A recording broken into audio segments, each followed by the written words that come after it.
meus queridos irmãos, vamos dar continuidade aos estudos do Evangelho segundo o Espiritismo.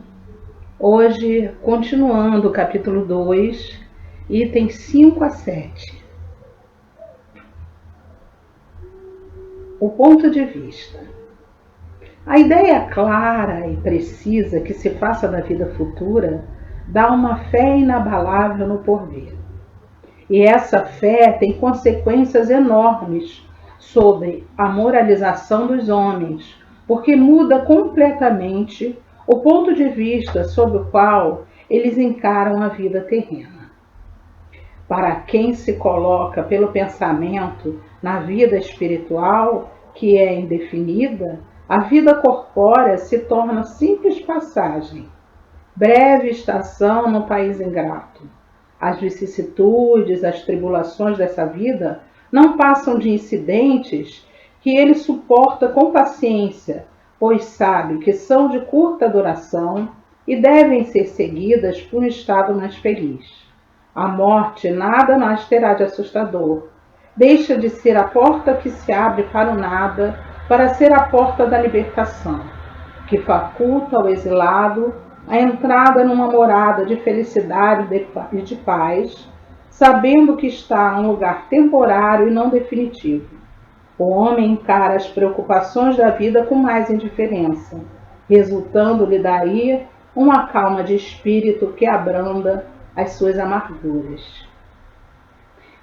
Então, se sabemos que a vida continua e que não termina com a morte do corpo, temos a certeza de que a nossa vida vai além daquilo que é material, daquilo que vivemos hoje, das nossas dores, dos nossos infortúnios, das dificuldades que atravessamos e mesmo das coisas boas, porque sabemos aproveitá-las melhor. Podemos aprender a dividir aquilo que temos, a olhar com mais cuidado para os nossos irmãos, compreendendo que aqui estamos apenas de passagem, como a criança que vai à escola e logo volta para casa. Assim somos nós, aqui estamos para aprender. Aqui é a nossa escola, a escola da vida. A nossa vida verdadeira é a vida que vivemos no plano espiritual, ou seja, vivemos apenas uma vida, ora encarnados, ora desencarnados. Na maior parte do tempo, passamos a nossa vida no plano espiritual, intermediando de uma vida para outra, aprendendo para que possamos aqui aplicar o nosso aprendizado, fazer as provas que precisamos, passar pelas etapas que necessitamos, trabalhar no melhoramento não só nosso, como de tudo que está ao nosso redor, do lugar em que vivemos, das pessoas com quem convivemos, assim como tantos também nos auxiliam, porque através da experiência, uns com os outros, do aprendizado, é que vamos aí caminhando sempre um pouquinho mais, andando um pouquinho mais para frente, aprendendo cada vez mais. Cometemos várias vezes o mesmo erro? Cometemos sim, ainda cometemos, porque ainda temos dificuldade para aprender. É a nossa etapa, são os passos que damos ainda são vagarosos, ainda são temerosos, não são firmes. Estamos nessa etapa do aprendizado. Mas quando sabemos que a vida continua, que a vida permanece além túmulo, que somos mais do que apenas o corpo que animamos, que existe uma vida além dessa, então temos a certeza de que não devemos temer o futuro. Devemos temer, sim, as consequências da nossa imprudência, dos nossos atos impensados, o sofrimento que carregamos quando cometemos algo que aflige ao outro e que por tabela nos aflige também. Momentaneamente podemos até nos sentir vitoriosos em determinadas situações, porque nos sobressaímos ao outro, ou nós revidamos aquela agressão que recebemos, somos impulsivos em muitos momentos, mas isso sempre dói muito na gente depois. Quantos sofrimentos podemos evitar se encararmos a nossa vida terrena de outra forma, se entendermos que aqui estamos apenas de passagem e que essa passagem seja bela, que essa passagem seja boa e proveitosa. Porque quando Jesus disse que a felicidade não é desse mundo, ele não quis dizer que aqui teríamos que ser infelizes. Ele quis dizer que ainda não temos condições de ter a felicidade plena aqui. Mas podemos sempre viver com alegria, da melhor forma possível. Isso depende de cada um de nós. Pelo simples fato de duvidar da vida futura, o homem dirige todos os seus pensamentos para a vida terrestre. Incerto quando ao futuro, dá tudo ao presente, não entrevendo bens mais preciosos que os da terra. Porta-se qual criança, que nada mais vê além de seus brinquedos e tudo faz para os obter. A perda do menor deles causa-lhes pungente mágoa, um engano, uma decepção, uma ambição insatisfeita, uma injustiça de que seja vítima, o orgulho ou a vaidade feridos são outros tantos tormentos que transformam sua existência numa angústia perpétua, infligindo-se a si próprio verdadeira tortura de todos os instantes. Sob o ponto de vista da vida terrena, em cujo centro se coloca, tudo assume ao seu redor vastas proporções.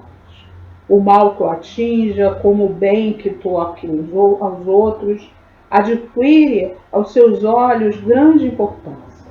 Dá-se o mesmo com aquele que se encontra no interior de uma cidade. Tudo lhe parece grande, tanto os homens que ocupam altas posições, como os monumentos. Contudo, se ele subir a uma montanha, homens e coisas lhes parecerão bem pequenos. É o que acontece ao que encara a vida terrestre do ponto de vista da vida futura. A humanidade, assim como as estrelas do firmamento, perdem-se na imensidade. Percebe, então, que grandes e pequenos estão confundidos, como formigas sobre um montículo de terra, que proletários e potentados são da mesma estatura, e lamenta que essas criaturas efêmeras que tanto se fatigam para conquistar um lugar que as eleva tão pouco e que por tão pouco tempo conservarão. A importância, pois, dada aos bens terrenos está sempre em razão inversa da fé que se tenha no futuro. Então, às vezes brigamos por coisas tão pequenas, nos aborrecemos por coisas tão insignificantes. No nosso dia a dia mesmo, em casa, com nossos familiares, né? Que dirá no ambiente de trabalho? Que dirá no mundo, onde corremos e lutamos por posições que são tão efêmeras, que são tão perecíveis, a qualquer momento podemos perdê-las. E, no entanto, esquecemos aquilo que realmente tem valor, aquilo que levaremos para sempre conosco, os bens, os nossos tesouros verdadeiros. Isso não quer dizer que devamos ser imprudentes, deixar de cuidar da nossa parte material, porque aqui precisamos estar com saúde e prosperar dentro da honestidade, da integridade. Então, precisamos realmente trabalhar, seja em que profissão for, seja em que segmento for, aproveitar as oportunidades de trabalho e viver de forma honesta. Dar como exemplo aqueles que estão conosco, nossos filhos, nossos netos, nossos familiares, nossos amigos, aqueles com quem convivemos, dar o exemplo de amor, de honestidade, de perseverança, e assim seremos prósperos, Porque às vezes confundimos a prosperidade com o ter material, né? O quanto temos em objetos, em postos, em coisas que são apenas passageiras. Porque nada disso levamos. E aquilo que trazemos depois, como nascemos também sem nada de material. E o que vai ocorrer ao longo da nossa encarnação vai depender daquilo que trouxermos de carga conosco, do que vivemos antes e do que fizermos da nossa vida hoje. Então, tudo depende de nós. Tudo depende da nossa vontade. Por que continuarmos a dar valor a coisas que, na verdade, não são tão valorosas ou tão valiosas? Dir-se-ia que se todos pensassem dessa maneira, tudo periclitaria na terra, pois ninguém mais iria ocupar-se com as coisas terrenas. Não, o homem instintamente procura o seu bem-estar, e mesmo estando certo de que só por pouco tempo permanecerá no lugar em que se encontra, ainda assim cuida de estar aí o melhor ou o menos mal que lhe seja possível. Não existe ninguém que, encontrando um espinho deixado na sua mão, não retire para não se picar. Ora, o desejo do bem-estar força o homem a tudo melhorar, impelido que é pelo instinto do progresso e da conservação, que está nas leis da natureza.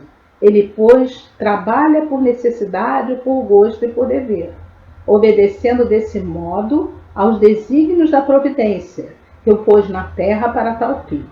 Simplesmente, aquele que considera o futuro não liga ao presente mais do que relativa importância e facilmente se consola de seus insucessos, pensando no destino que o aguarda. Deus não condena, portanto, os gozos terrenos, mas o abuso desses gozos em detrimento das coisas da alma. É contra tais abusos que se previnem os que aplicam a si próprios estas palavras de Jesus: meu reino não é deste mundo.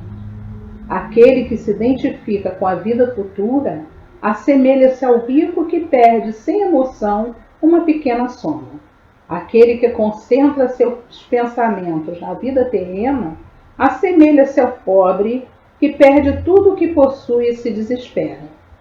E assim agimos muitas vezes, como o pobre que perde tudo o que possui e se desespera. Nos desesperamos diante do sofrimento e da perda de coisas tão materiais. Muitas vezes, nossas perdas são realmente maiores. Perdemos aqueles que estão próximos de nós. Mas, na verdade, não perdemos, porque se temos a certeza, a convicção de que existe a vida além dessa vida, de que a vida continua, que no plano espiritual estaremos quando aqui deixarmos a roupa material, quando vier a tão chamada morte, morte apenas do corpo, encontraremos todos aqueles que amamos e que já não estão conosco. Essa certeza é uma das mais belas que o Espiritismo nos dá. A certeza do reencontro com aqueles que amamos. Diante disso, que outro bem podemos perder? O que mais podemos perder? Bens materiais?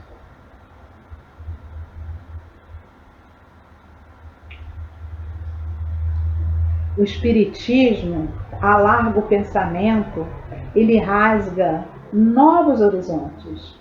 Em vez desta visão acanhada e mesquinha, que se concentra na vida atual, que faz do instante que vivemos na Terra um único e frágil eixo do futuro eterno, o Espiritismo mostra que essa vida não passa de um elo no conjunto harmonioso e grandioso da obra do Criador. Mostra a solidariedade que religa todas as existências do mesmo ser. Todos os seres de um mesmo mundo, dando assim uma base, uma razão de ser à fraternidade universal. Enquanto a doutrina da criação da alma, por ocasião do nascimento de cada corpo, torna os seres estranhos uns aos outros. Essa solidariedade entre partes de um mesmo todo explica o que é inexplicável, desde que se considere apenas um ponto. Esse conjunto, ao tempo do Cristo, os homens não teriam podido entender, razão pela qual ele reservou esse conhecimento para mais tarde. Então, como dissemos, foi o que o Espiritismo nos trouxe, o conhecimento de que a vida vai além desta. Jesus já falava que o seu reino não era deste mundo, como já conversamos sobre isso.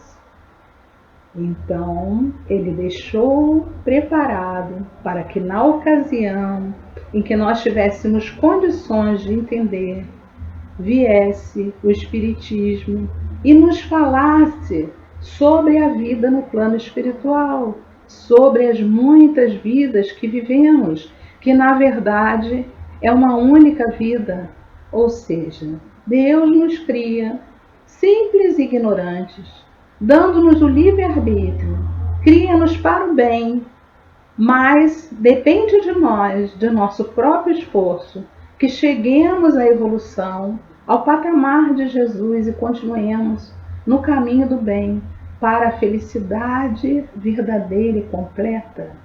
Hoje podemos ser felizes sim, cada um do seu jeito e a sua forma, se pudermos compreender que a felicidade não está nas coisas efêmeras, supérfluas, naquilo que passa. E se tivermos a visão do futuro, a fé pensada, a certeza de que tudo isso que vivemos é passageiro, que estamos apenas no caminho de uma grande estrada e que aqui a Terra é a nossa escola, o lugar em que podemos aprender, praticar para crescer e viver cada vez melhor. Muito obrigada pela participação em mais esse estudo, que possamos estar aqui novamente em outros encontros, continuando a estudar o Evangelho segundo o Espiritismo. Graças a Deus. Abraços fraternos.